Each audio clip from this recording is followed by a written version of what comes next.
అమెరికాలో పోలీసుల కాల్పుల్లో తెలుగు యువకుడు మృతి చెందాడు. ఎంఎస్ చేసేందుకు 2016లో యుఎస్ వెళ్లాడు నిజాముద్దీన్.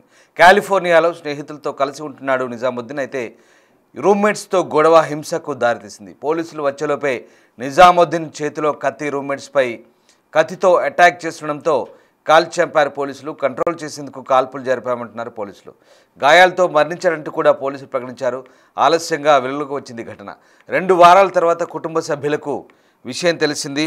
అమెరికాలో పోలీసుల కాల్పుల్లో మహబూబ్ నగర్ యువకుడు మృతి చెందిన ఘటన కలకలం రేపుతోంది. అమెరికాలో తన కుమారుడు మహమ్మద్ నిజాముద్దీన్ను పోలీసులు కాల్చంపారని, పోలీసులు ఎందుకు కాల్చంపారో కారణాలు తెలియడం లేదంటూ తల్లిదండ్రులు చెప్తున్నారు. విదేశాంగ శాఖ మంత్రి జయశంకర్కు మృతుడి కుటుంబ సభ్యులు లేఖ రాశారు. ఈ విషయంలో చొరవ తీసుకొని వీలంత త్వరగా మృతదేహాన్ని స్వదేశానికి తీసుకురావడంతో సహకరించాలని కోరుతున్నారు. మహబూబ్ నగర్ రామయ్య బౌలికి చెందిన మహమ్మద్ నిజాముద్దీన్ డిసెంబర్ 2016లో మాస్టర్స్ డిగ్రీని అభ్యసించడానికి కాలిఫోర్నియాలోని శాంటా క్లారాకు వెళ్ళాడు. ఆ యువకుడిని శాంటా క్లారా పోలీసులు కాల్చి చంపారు. మృతదేహం కాలిఫోర్నియాలోని శాంటా క్లారాలో ఓ ఆసుపత్రిలో ఉందని తమకు తెలిసిందని, తమ కుమారుడి మృతదేహాన్ని మహబూబ్ నగర్ తీసుకురావడంలో సహాయం చేయాలంటూ తల్లిదండ్రులు కోరుతున్నారు. వాషింగ్టన్ డీసీలోని భారత కాన్సులేట్ ద్వారా సంప్రదింపులు జరపాలని అభ్యర్థిస్తున్న పరిస్థితి కనబడుతోంది. అయితే రూమ్మేట్తో గొడవ కారణంగానే ఈ ఘటన చోటు చేసుకున్నట్టుగా తెలుస్తోంది.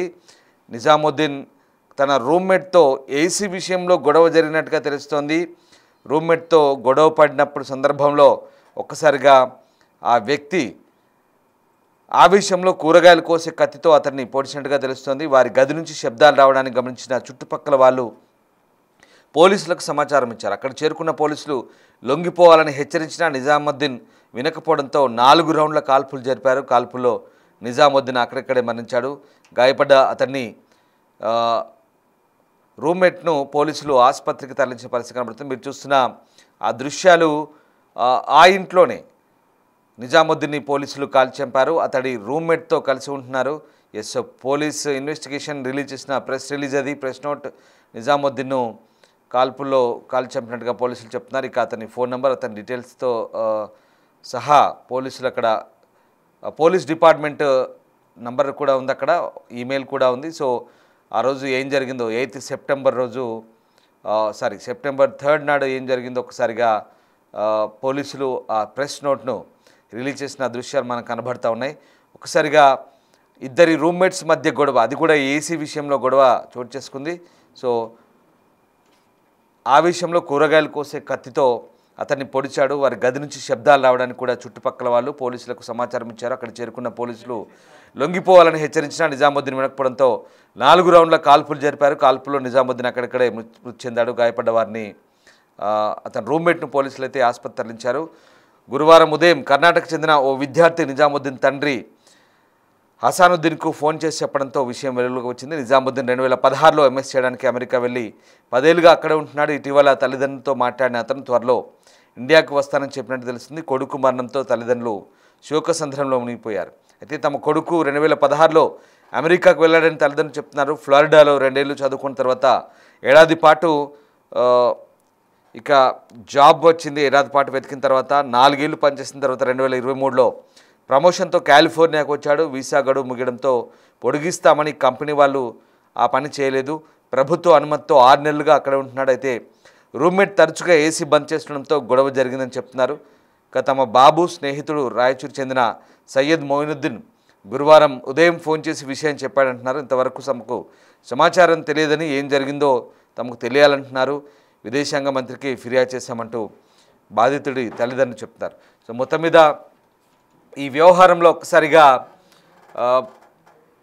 పాలమూరు వాసి పోలీసుల కాల్పుల్లో మృతి చెందడంతో కలకలం రేగింది. బట్ అమెరికా పోలీసులు ఎంత కఠినంగా వ్యవహరిస్తారో మరొకసారి ఘటన రుజువు చేస్తుంది.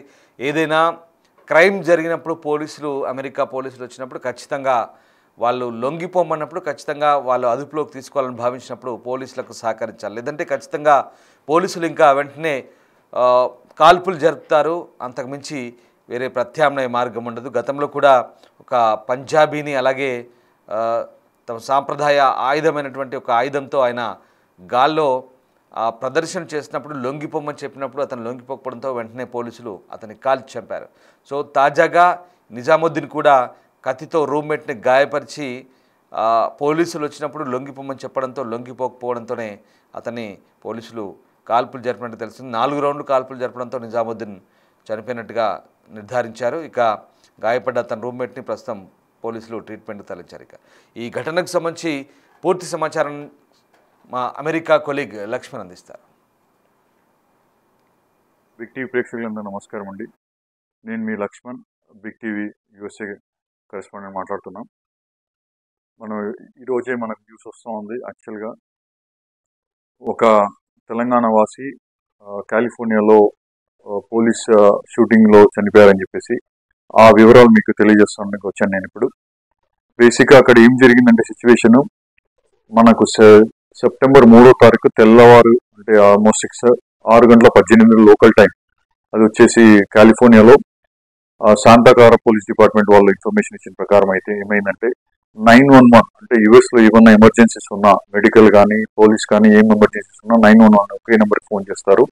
అక్కడ వాళ్ళ రూమ్లో ఒక రూమ్మేట్ 911 ఫోన్ చేశారు, ఇలా వేరే వ్యక్తి నా పైన స్టాబ్ చేస్తున్నాడు, నైఫ్ తీసుకోనని చెప్పేసి.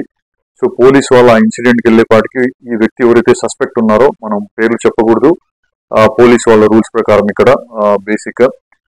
సో ఆ సస్పెక్ట్ పోలీసు వెళ్ళే టైంకి ఆ కత్తి పట్టుకొని ఎదుటైన విక్టిమ్ని చంపడానికి ప్రయత్నించాడు అనమాట.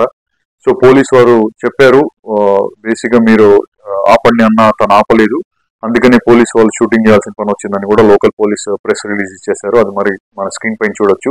ఇక్కడ యూఎస్లో ఎలా ఉంటుందంటే ప్రతి ఒక్క పోలీస్ ఆఫీసర్ బాడీ కెమెరాస్ అంటారు వేసుకొని ఉంటారు, ఆ బాడీ కెమెరాస్ కూడా ఫుటేజ్ రిలీజ్ చేశారు. కాకపోతే ఇదంతా ఇన్వెస్టిగేషన్ చేసి రిలీజ్ చేసేపాటికి డేటు ఆల్మోస్ట్ 2 వీక్స్ అయింది. 12వ తారీఖు 13వ తారీఖు రిలీజ్ చేశారు.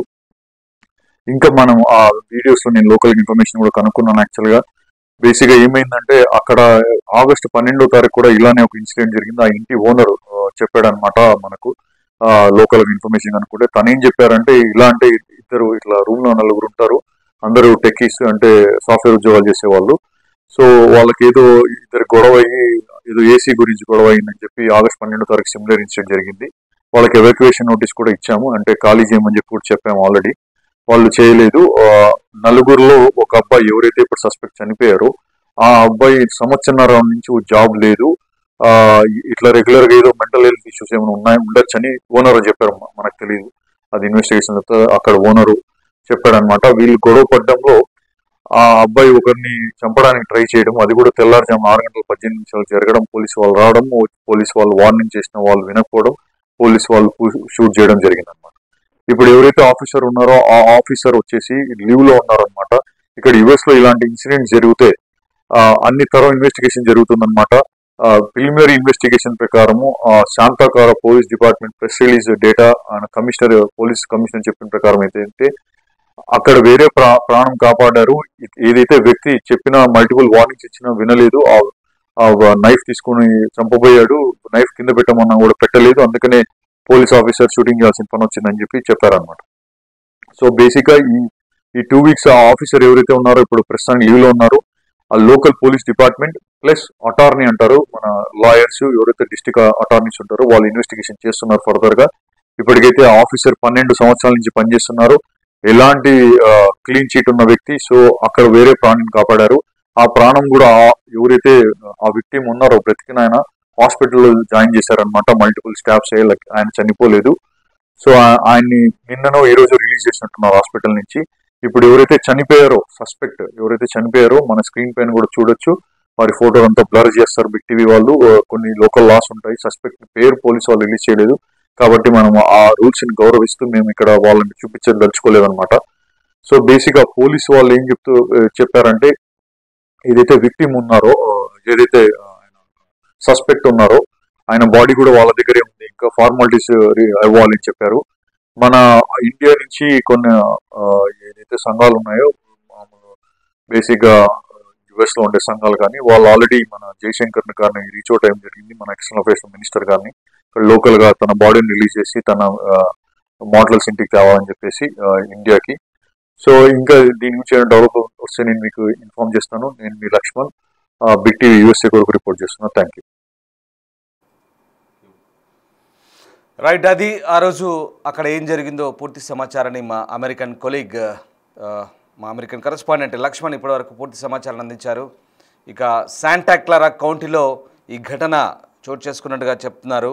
పోలీసు కాల్పులో చనిపోయిన వ్యక్తిని నిజాముద్దీన్ అమీర్గా స్థానిక పోలీసులు ధృవీకరించారు. సెప్టెంబర్ 3న ఒక నివాసంలో ఇద్దరు రూమ్మేట్ల మధ్య ఏదో విషయంపై ఘర్షణ జరిగినట్టుగా ఫోన్ కాల్ వచ్చిందని, అక్కడికి వెళ్ళిన పోలీసు అధికారులు తప్పనిసరి పరిస్థితుల్లో కాల్పులు జరపాల్సి వచ్చిందన్నట్టుగా చెప్తున్నారు. దీనిపై దర్యాప్తు నివేదిక వచ్చే వరకు సంబంధిత అధికారిని సెలవులో పంపినట్లుగా స్థానిక పోలీసులు చెప్తున్నారు. అయితే నిజాముద్దీన్ అమీర్ మృతదేహాన్ని భారత్కు తీసుకురావడానికి ప్రభుత్వం సహాయం చేయాలంటూ తల్లిదండ్రులు కన్నీరు మున్నీరవుతున్నారు. 2016లో అమెరికా వెళ్ళాడని యూనివర్సిటీ ఆఫ్ ఫ్లోరిడాలో ఎంఎస్ పూర్తి చేసి కాలిఫోర్నియాలో ఓ కంపెనీలో ఉద్యోగంలో చేరాడని, 6 నెలల కిందట ఉద్యోగం ఒప్పందం ముగియడంతో గడువు పొడిగించుకునే ప్రయత్నంలో ఉన్నట్టుగా చెప్తున్నారు. ఇంతలోనే పోలీసు కాల్పులో చనిపోయినట్టుగా గురువారం అతని స్నేహితులు తమకు ఫోన్ చేసి సమాచారం ఇచ్చినట్టుగా పేరెంట్స్ చెప్తున్నారు.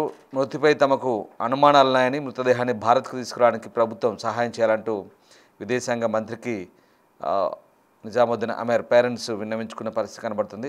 సో మొత్తం మీద ఆ దృశ్యాలు చూడొచ్చు.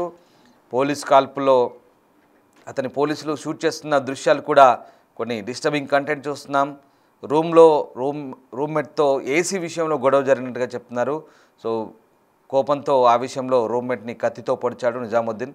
అయితే లొంగిపోమని పోలీసులు చెప్పడంతో అతను లొంగిపోకపోవడంతోనే కాల్పులు జరిపినట్టుగా స్థానిక కౌంటీ పోలీసులు చెప్తున్నారు. సో మొత్తం మీద ఖచ్చితమైన పరిస్థితుల్లోనే కాల్పులు జరపాల్సి వచ్చిందన్నట్టుగా పోలీసులు అయితే వెల్లడిస్తున్నారు. 2016లో నిజాముద్దీన్ అమెరికా వెళ్ళాడు. దాదాపు 10 ఏళ్ళుగా అమెరికాలోనే ఉంటున్నారు. అయితే ఈ ఘటన చోటు చేసుకోవడం నిజంగా ఆ కుటుంబంలో విషాదాన్ని నింపిందని చెప్పాలి. సో మొత్తం మీద అమెరికాలోని California state Santa Clara county పోలీసులు అయితే ఈ అంశాన్ని ధృవీకరించారు. ప్రస్తుతం నిజాముద్దీన్ మృతదేహాన్ని తీసుకురావడానికి విదేశాంగ శాఖ ప్రయత్నాలు చేయాలంటూ ఆయన తల్లిదండ్రులు విన్నవించుకుంటున్నారు.